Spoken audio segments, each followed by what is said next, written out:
ইটের ভাটা। এই ইটের ভাটা কেন্দ্রিক একটি ঘটনা আলামিন আমাকে পাঠিয়েছে এবং এই ঘটনাটি আমি আপনাদের সাথে এখন শেয়ার করতে যাচ্ছি। আশা করি ঘটনাটি সবার ভালো লাগবে। প্রিয় লিসেনার্স, ঘটনাটির শুরুটা হয় 1995 বা 96 সালের দিকে। ভালোই চলছিল সেই ইটের ভাটা। হঠাৎ করে একটি সমস্যা দেখা দেয়। ইটের ভাটায় যখন ইট পোড়ানো হবে, সেই ইটগুলি আগে তৈরি করে মাটিতে শুকানো হয়। এই শুকানো ইটগুলি পরবর্তীতে স্তরে স্তরে সাজিয়ে আগুন লাগিয়ে ইট পোড়ানো হয় এবং নির্দিষ্ট সময় পর্যন্ত পোড়ানোর পর আগুন যখন থেমে যায়, তখন সেই ইটগুলো আস্তে আস্তে বের করে নিয়ে আসা হয়। এই প্রক্রিয়াটা সম্পর্কে আপনারা মোটামুটি সবাই অবগত আছেন। সাধারণত শীতকালের দিকে ইটের ভাটার এই ইট পোড়ানো গুলো শুরু হয়। এমনই একটি শীতের সিজন, যখন ইটগুলি বানিয়ে শুকানো হচ্ছে, এক রাত্রে তখন সবাই ঘুমিয়েছিল। সাধারণত ইটের ভাটায় কেউ পাহারায় ছিল না। সকালে উঠে দেখা গেল যেখানে ইটগুলো শুকানোর জন্য রাখা হয়েছিল এবং কিছু ইট শুকিয়েও গিয়েছিল, সেগুলো কে যেন তছনছ করে রেখে গেছে। কে বা কারা? ইটের ভাটার মালিককে যখন বিষয়টি জানানো হলো, তখন তিনি সহ অন্যান্য সবাই ভাবলেন যে আশেপাশের কোন দুষ্টু লোক এই কাজগুলি করেছে। তখন তারা চিন্তা করলেন যে আশেপাশে দেখি একটু খোঁজ খবর নেই, কারা এই কাজটি করেছে। খোঁজ খবর নিয়ে আসলে তেমন কোনো তথ্য বা কোনো ক্লু তারা উদ্ঘাটন করতে পারলেন না। পরের দিন একই ঘটনা। তখনও তারা ভাবলেন এটি নিশ্চয়ই কোনো দুষ্ট লোকের কাজ। তৃতীয় দিনও একই ঘটনা। এবার তাদের ধৈর্যের বাঁধ ভেঙে যায়। তারা ধৈর্য ধরতে পারছিলেন না। ইটের ভাটার মালিক, তিনি ইটের ভাটার যে স্টাফ এবং শ্রমিকরা আছেন, তাদেরকে কয়েকটি গ্রুপে ভাগ করে দিয়ে পাহারায় বসিয়ে দেন। প্রথম দিনে 4-5 জন পাহারায় থাকে। অদ্ভুত বিষয় হচ্ছে, পাহারা দেওয়ার পরে এই কাজটি বন্ধ হয়ে যায়। টানা 7 দিনের মতো পাহারা দেওয়া হয়। 7 দিনে এই ধরনের কোনো ঘটনা ঘটে। তখন সবাই নিশ্চিত হয় এই কাজটি আসলে মানুষেরই কাজ। যেহেতু পাহারা দেওয়া হচ্ছে, এই জন্য আসতে পারছে না। তারপরে পাহারা দেয়া বন্ধ করে দেওয়া হয়। এই ভাবা হয় যে হয়তো আর কেউ এখানে এসে এইসব ভাঙচুর করবে। যেদিন পাহারা কেউ দেয়নি, সেই রাত্রেই ঘটে একই ধরনের ঘটনা। কে বা কারা এসে এই ইট তছনছ করে দিয়েছে, ভেঙে চুরমার করে দিয়েছে। তখন ইটের ভাটার মালিক আরো বেশি করে পাহারা জোরদার করে।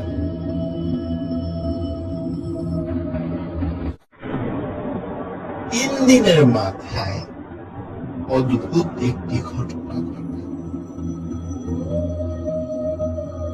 3 দিনের মাথায় যারা পাহারায় ছিলেন 3-4 জন ব্যক্তি, ওনারা হঠাৎ ইটের ভাটার একটা পাশ থেকে শব্দ শুনতে পান। মনে হচ্ছে যে যেখানে ইটগুলো শুকিয়ে স্তূপ করা হয়েছে, কে বা কারা সেই ইটগুলি নিচে ফেলে দিয়ে ভেঙে ফেলছে। কারণ শুকানোর আগে ইটগুলো খুব দুর্বল থাকে, সামান্য আঘাতে সেটা ভেঙে যায়। তখন তারা দৌড়ে সেই জায়গায় গিয়ে দেখেন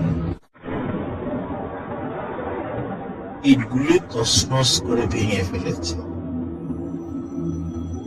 তারা চিন্তা করেন এত তাড়াতাড়ি কোন মানুষের পক্ষে এতগুলো ইট ভাঙা কিন্তু সম্ভব নয়। তখনও মোবাইলের ব্যবহার এতটা জনপ্রিয় হয়নি, তখন মোবাইল কেবল শুরু হচ্ছে বাংলাদেশে, এমন একটা সিচুয়েশন তখন ছিল। অতটা মানুষের হাতে তখন মোবাইল পৌঁছায়নি, সামান্য কিছু মানুষের হাতে মোবাইল তখন ছিল। এই জন্য তাদের হাতে আসলে এই সময় মোবাইল যেহেতু ছিল না, এই জন্য সাথে সাথে তারা খবর মালিককে দিতে পারেননি। কিন্তু পরের দিন সকালবেলা মালিককে তারা অবহিত করেন বিষয়টি সম্পর্কে। তখন মালিক উনি পাহারায় আরো বেশি সংখ্যক লোক নিয়োগ করেন যে আসলে কি করছে এটা।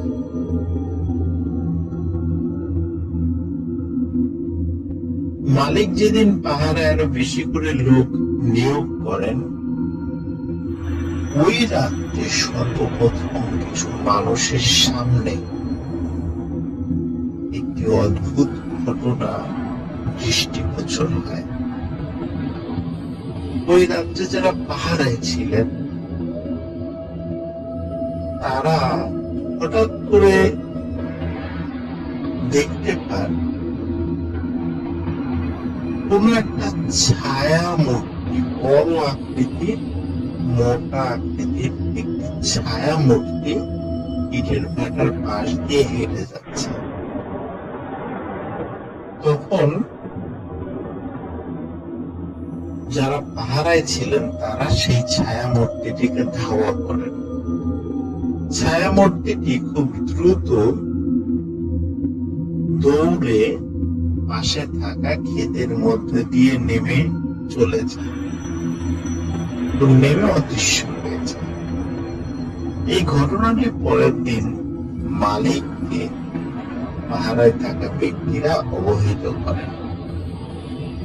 তখন মালিক ভাবেন যে একজন লোক এতগুলো ইট ভাঙবে এটা তো কঠিন, আর এটা কে যে মাঠের মধ্যে দিয়ে নেমে গেল? মাঠের ওপাশে তো কোনো বসত ভিটা নাই, লোকটি কোথায় গেল? মাঠের ওই পাশে তো পানি আর পানি, ওখানে লোকটি কোথায় গেল? এটা নিয়ে তারা চুলচেরা বিশ্লেষণ করেও কোনো সমাধান করতে পারেন না। এর পরের দিন যে ঘটনাটি ঘটে সেটি ছিল খুবই ভয়াবহ একটি ঘটনা, এবং মূল ঘটনার শুরুটা আসলে এখান থেকে। ওই রাত্রে মালিক প্রায় 25 থেকে 30 জন প্রহরী নিযুক্ত করেন, যে কোনো মূল্যে কে এই কাজটি করছে তাকে ধরতে হবে। সেই রাত্রে যখন রাত 2টো থেকে 3টা, তখন ইটের ভাটার পাশেই সেই ছায়া মূর্তিটিকে আবার দেখা যায়। তখন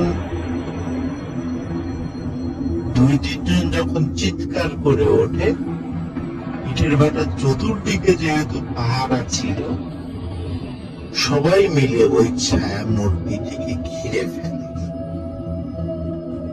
এবং ওই ছায়া মূর্তিটি মাঝখানে পড়ে যায়। অন্ধকারে এবং চাঁদের আলোতে সবাই উপলব্ধি করতে পারে, এবং যাদের হাতে টর্চ লাইট ছিল তারা যখন টর্চ লাইটটা জ্বালিয়েছে ওই ছায়া মূর্তিটির দিকে লক্ষ্য করে, যখন টর্চ লাইটটা জ্বালায় ওই ছায়া মূর্তিটিকে দেখা যায় না, মনে হয় সেখানে কিছুই নাই। কিন্তু যখনই টর্চ লাইটটি বন্ধ করে, চাঁদের আলোতে ওই ছায়া মূর্তিটি দৃশ্যমান হয়। চাঁদের আলোতে দেখতে পায় 4 পা বিশিষ্ট একটি ভল্লুক জাতীয় প্রাণী, যেটি আসলে ভল্লুক না, কিন্তু এটি যে কি জাতীয় প্রাণী সেটাও বোঝা যাচ্ছে না, কারণ যেহেতু টর্চ লাইট মেরে ওই প্রাণীটিকে দেখা যাচ্ছে না, চাঁদের আলোতে দেখা যাচ্ছে। অদ্ভুত একটি বিষয়। 25 থেকে 30 জন মানুষ এই অদ্ভুত প্রাণীটিকে চার চতুর্দিক থেকে ঘিরে ফেলে। তখন ওই প্রাণীটি এই মানুষদের ভেতর দিয়ে বের হয়ে চলে যাওয়ার চেষ্টা করে। যখনই ওই দিক দিয়ে কোন একটা দিক দিয়ে বের হওয়ার চেষ্টা করে, ওই ইটের ভাটার ম্যানেজারও ওই দিন ঘোড়ায় ছিলেন। তখন তার হাতে থাকা একটি লাঠি দিয়ে সজোরে ওই প্রাণীটিকে আঘাত করে এবং প্রাণীটি ভয়ঙ্কর একটি শব্দ করে লাফ দিয়ে ক্ষেতের মধ্যে দিয়ে নেমে অদৃশ্য হয়ে যায়। এরপরে ইটের ভাটায় এই ইট ভাঙার ঘটনাটি বন্ধ হয়ে যায়। কিন্তু ইটের ভাটার এই ঘটনাটি বন্ধ হয়ে গেলেও ইটের ভাটার ওই ম্যানেজারের সাথে ঘটনাটি কেবল শুরু হয়। যেদিন যে রাতে ঘটনাটি ঘটে, তার পরের দিন ইটের ভাটার ম্যানেজারের ছেলের সাথে ঘটে একটি ঘটনা। ইটের ভাটার ম্যানেজারের একটি মাত্র সন্তান ছিল। সে স্থানীয় একটি প্রাইমারি স্কুলে ক্লাস 2-তে পড়ত। পরের দিন তার ছেলে স্কুল থেকে ফিরে এসে দুপুরবেলা খাওয়া দাওয়া করে ঘুমিয়ে যায় এবং বিকেলবেলা উঠে সে খেলতে যায়। এটা তার প্রতিনিয়ত একটি রুটিন ওয়ার্ক ছিল। দুপুরবেলা খাওয়া দাওয়া করে যখন তার ছেলেটি ঘুমিয়ে যায়, ঘুম থেকে ওঠার পর অদ্ভুত একটি বিষয় সবার দৃষ্টিগোচর হয়। এই ছেলেটি কথা বলতে পারছে না, আর সে আর স্বাভাবিকভাবে হাঁটতেও পারছে না। সে 4 পা দিয়ে হাঁটছে, ঠিক যেমন বিড়াল, কুকুর, ভল্লুক এরা হাঁটে, ঠিক সেভাবে হাঁটছে। সে কোনো কথা বলতে পারছে না, কথা বলার চেষ্টা করছে কিন্তু পারছে না। এই দৃশ্য দেখে তার মা চিৎকার করে ওঠে। আশেপাশ থেকে লোকজন চলে আসে। মুহূর্তের মধ্যে ইটের ভাটার ম্যানেজারের কাছে সে খবরটি চলে যায়। সেও দ্রুত বাসায় ফিরে এসে এই ঘটনাটি দেখে, কিন্তু কিং কর্তব্য বিমূঢ় হয়ে পড়ে। সবাই যে কি করবে আসলে বিষয়টি বুঝতে পারছে না, কেন এমনটা হলো। স্থানীয় ডাক্তারের কাছে নিয়ে যাওয়া হয়, তিনি কোনো সমাধান দিতে পারেন না। এদিকে ছেলেটি কিছুই খেতে পারছিল না, তার খাওয়া বন্ধ হয়ে গেছে, শুধু পানি খেতে পারে। এভাবে প্রথম দিন চলে যায়। দ্বিতীয় দিন নড়াইল সদরে এসে বড় ডাক্তার দেখানো হয়। তিনি অনেকগুলো টেস্ট দেন, কিন্তু সেই টেস্টও কিছুই ধরা পড়ে, উনিও কিছু বুঝতে পারছিলেন না। তারপর দ্রুত তাকে ঢাকায় নিয়ে আসা হয়। সেখানেও অনেক ধরনের টেস্ট করে কিছুই ধরা পড়ে না। এদিকে একটি মানুষ শুধু পানি খেয়ে কিন্তু বাঁচতে পারে না। তখন ঢাকা থেকে বলা হয় যে আপনি তাকে বাসায় নিয়ে যান, কিছু ওষুধ দিয়ে দেওয়া হয়, তখন তাকে বাসায় নিয়ে আসা হয়। বেশ কয়েকজনের পরামর্শে একজন তান্ত্রিক গোছের মানুষের কাছে তারা শরণাপন্ন হন। তান্ত্রিক বলেন এই ছেলেটির উপর ভয়ঙ্কর এক পিশাচ ভর করেছে। একে এর কাছ থেকে কোনোভাবেই দূর করা আমার পক্ষে সম্ভব নয়। যদি আমি ন্যূনতম চেষ্টা করি তাহলে আমার জীবনটাও চলে যেতে পারে। তখন ইটের ভাটার ম্যানেজার খুব হতাশ হয়ে যান। চতুর্থ দিন তার সন্তানটি মারা যায়। মারা যাওয়ার পরেও তাকে গোসল করানো বা দাফনের সময় অনেক কষ্ট করেও তার ছেলের বডিকে সোজা করা যায়নি। ঠিক মৃত্যুর আগে যেমন ছিল সেই অবস্থাতেই তাকে দাফন করা হয়েছে।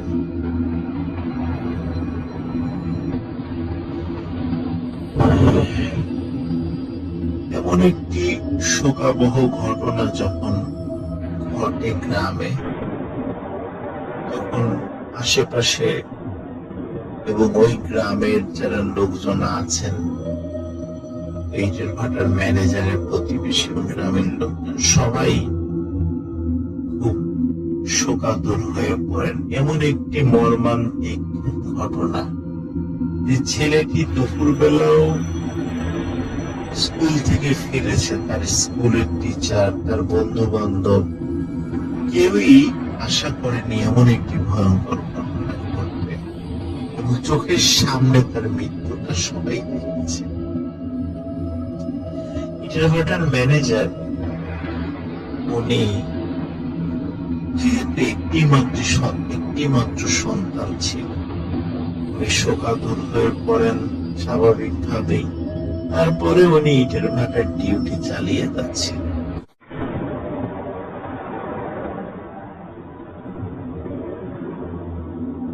এর কয়েকদিন পরেই, যেহেতু বেশ কিছুদিন ধরে ইটের ভাটায় এই ইট ভাঙাটা বন্ধ ছিল, যার কারণে এই সময়ের মধ্যে কিছু ইট তারা পরিপূর্ণভাবে রোদে শুকাতে সক্ষম হয়েছিলেন।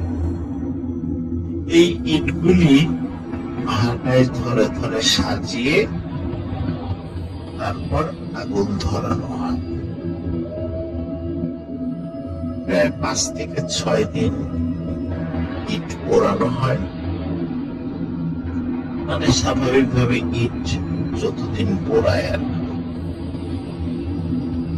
এরপরে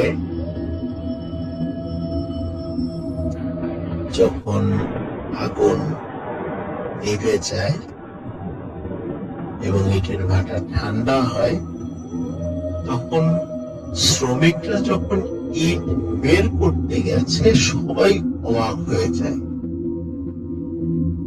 অবাক দৃষ্টিতে দেখে একটি ইটও পড়ে নাই। ঠিক মাটির তৈরি ইট যেমন ছিল রোদে শুকানো অবস্থায়,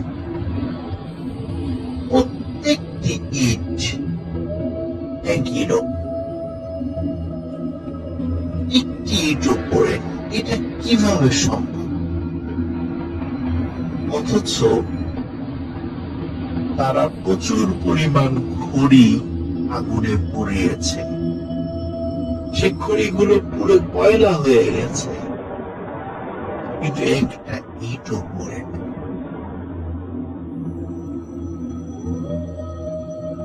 আবার শুরু হয় ইট পোড়ানো, একই ইট আবারও পোড়ানো শুরু হয়। নির্দিষ্ট সময় পোড়ানোর পর আবার যখন পোড়ানো বন্ধ হয়, ইটের ভাটা ঠান্ডা হয়, শ্রমিকরা যখন ইট আনতে যায়, এবারও দেখে একটি ইটও পড়ে নেই। সবগুলো ইট একদম আগের মতো আছে, কিন্তু খড়ি পুড়ে ছাই হয়ে গেছে। এইভাবে 3 বার চেষ্টা করা হয়। তৃতীয়বার চেষ্টা করার পরেও ব্যর্থ হয়ে মালিক ইট পোড়ানো ছেড়ে দেন, বলে যে এভাবে আর সম্ভব নয়। কেন এমন হচ্ছে? তখন ইটের ভাটার মালিক, উনি একজন বড় হুজুরের শরণাপন্ন হন। হুজুর বলেন, আসলে এই ইটের ভাটার উপর এক পিশাচ ভর করেছে।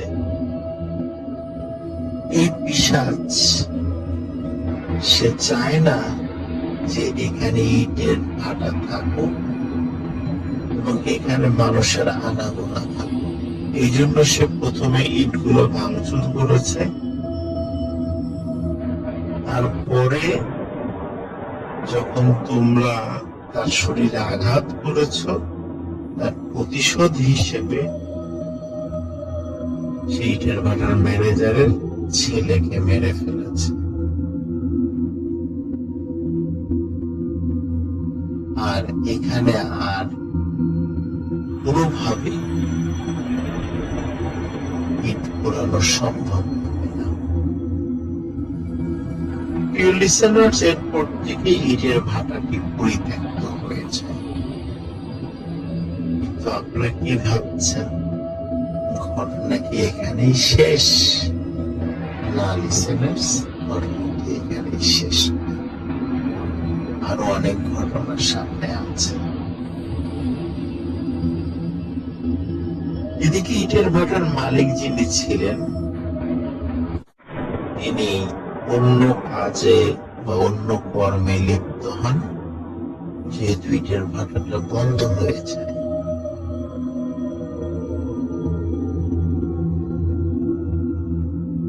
উনি স্বপ্নে একদিন দেখেন কোন ভয়ঙ্কর একটি প্রাণী তাকে এসে বলছে,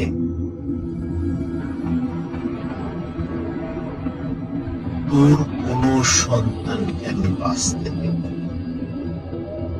না, তুই আমার শরীরে আঘাত করেছিস, তোর ওর সাথে ঘটনা কেবল শুরু হয়েছে। উনি স্বপ্ন থেকে যতটুকু বুঝতে পারেন যে সামনে ওনার জন্য আরো ভয়ঙ্কর কিছু অপেক্ষা করছে। প্রিয় লিসেনার্স, একদিন উনি একটি সামাজিক অনুষ্ঠান থেকে ফিরছিলেন। ওনার বাড়ির পথটি ছিল ইটের ভাটার পাশ দিয়ে যাওয়ার। ইটের ভাটার পাশ দিয়ে উনি যখন যাচ্ছিলেন তখন উনি একাই ছিলেন। ইটের ভাটার পাশে যে রাস্তা চলে গেছে, রাস্তার অপোজিট পাশে একটি বট গাছ আছে। উনি দূর থেকে দেখছিলেন বট গাছের নিচে কিছু একটা বসে আছে। ওনার আশা দেখে ওই জিনিসটি রাস্তা পার হয়ে ইটের ভাটার দিকে যাওয়া শুরু করে। উনি প্রথমে দিকে চিন্তা করেছেন যে বড় আকৃতির কোন শিয়াল বা এই টাইপের কিছু হবে, কিন্তু উনি খেয়াল করছিলেন যে যেহেতু ইটের ভাটার দিকে নেমে গেল, জিনিসটা কি?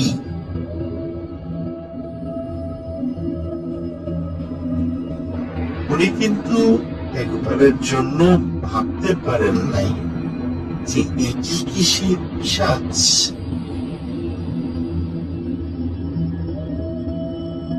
উনি চিন্তা করেছেন সেই পিশাচের আকৃতিটা অনেক বড় দেখেছিলেন, বড় আকৃতির একটি ভল্লুকের মতো, কিন্তু এটির আকার তো অতটা বড় নয়। কিন্তু তারপরেও উনি দেখছিলেন যে শিয়াল যদি হয় সে তো দৌড় দেবে, কুকুর যদি হয় দৌড় দেবে, কিন্তু এত নিশ্চিন্ত মনে এভাবে চার পায়ে হেঁটে ভাটার দিকে যাচ্ছে। তখন উনি একটু সন্দেহ পোষণ করেন। উনি আস্তে আস্তে ওই জন্তুটির পিছনে এবং কাছে গিয়ে টর্চ লাইট জ্বালান। টর্চ লাইট জ্বালানোর পরে উনি দেখেন কালো লোমশ আকৃতির একটি প্রাণী। উনি চিন্তা করে এটা কোনো প্রাণী হবে, যেহেতু ওইবার টর্চ লাইট জ্বালানোর পরে ওই অদ্ভুত আকৃতির প্রাণীটা থেকে দেখা যায় নাই, কিন্তু এবার যেহেতু দেখা যাচ্ছে এটা কোনো নিশ্চিত কোনো প্রাণী হবে। কিন্তু তখন উনি যেটি দেখতে পান সেটি ছিল অত্যন্ত ভয়ানক এবং অপ্রত্যাশিত।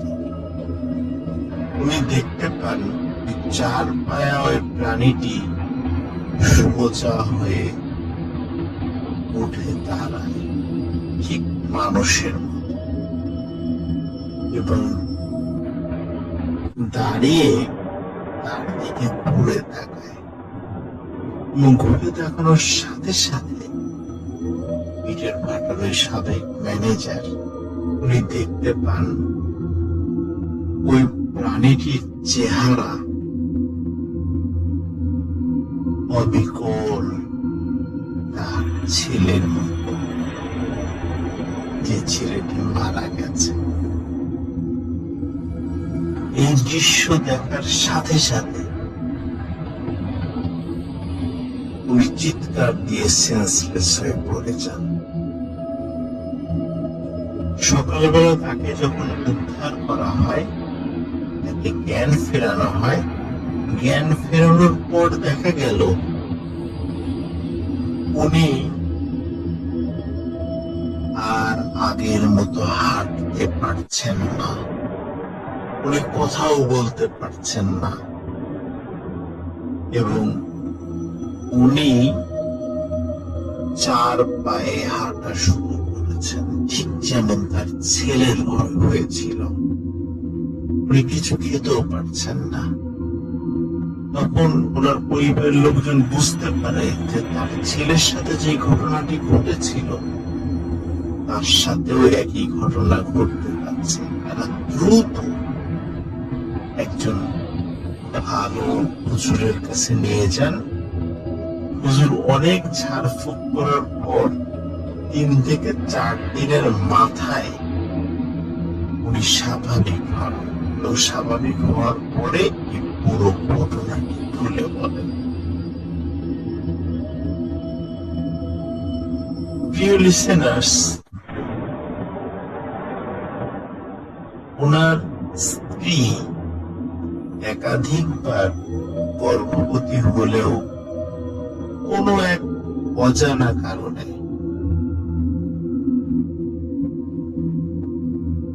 গর্ভপাত হয়েছে।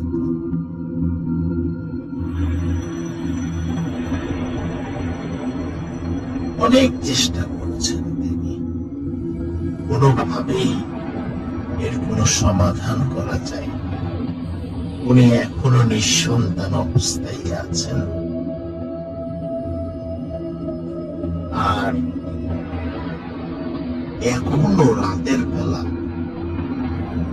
লাহোরিয়া ইউনিয়নের পাশে ওই পরিত্যক্ত ইটের ভাটায় অনেকেই ওই ভয়ঙ্কর ভল্লুক আকৃতির চার পায়া প্রাণীটির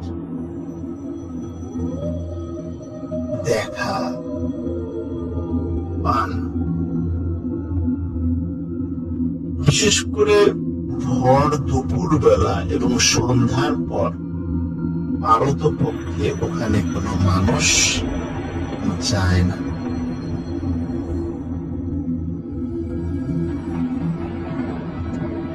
ইটের ভাটার সাবেক ম্যানেজার উনি এবং ওনার স্ত্রী কিন্তু এখনো জীবিত আছেন।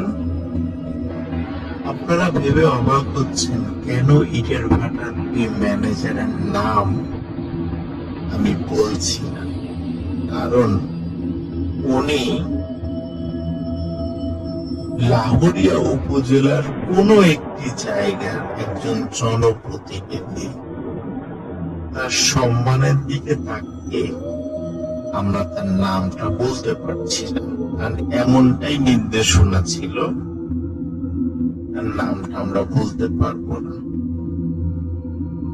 কিন্তু লিসেনার্স, আপনারা যদি ওইখানে গিয়ে এই ঘটনাটি সত্যতা যাচাই করতে চান অবশ্যই পারবেন। এবং কেউ যদি চিন্তা করেন রাতের বেলা লাহোরি ইউনিয়নের পাশের ওই পরিত্যক্ত ইটের ভাটাতে আপনারা ঘুরে আসবেন, সেটা আপনাদের বিষয়। বিশ্বাস করা না করাটাও আপনাদের বিষয়। তবে আমি বলবো এই ধরনের কাজে আমাদের সাহস না করাই উচিত, এবং রাতের বেলা এই টাইপের কোন ভয়ঙ্কর প্রাণী দেখলেই তাকে আঘাত করা উচিত নয়। তাহলে কি পরিণতি হতে পারে বিভিন্ন গল্পের মাধ্যমে আমরা জেনেছি। এমনই একটি গল্প ছিল এটা। প্রিয় লিসেনার্স, আশা করি আমাদের ঘটনা আপনাদের ভালো লেগেছে। ঘটনা ভালো লাগলে লাইক, কমেন্ট ও শেয়ার করে আমাদের সাথে থাকুন। পরবর্তী ঘটনা শোনার আমন্ত্রণ জানিয়ে আজকের মতো এখানে বিদায় নিচ্ছি। আসসালামু আলাইকুম।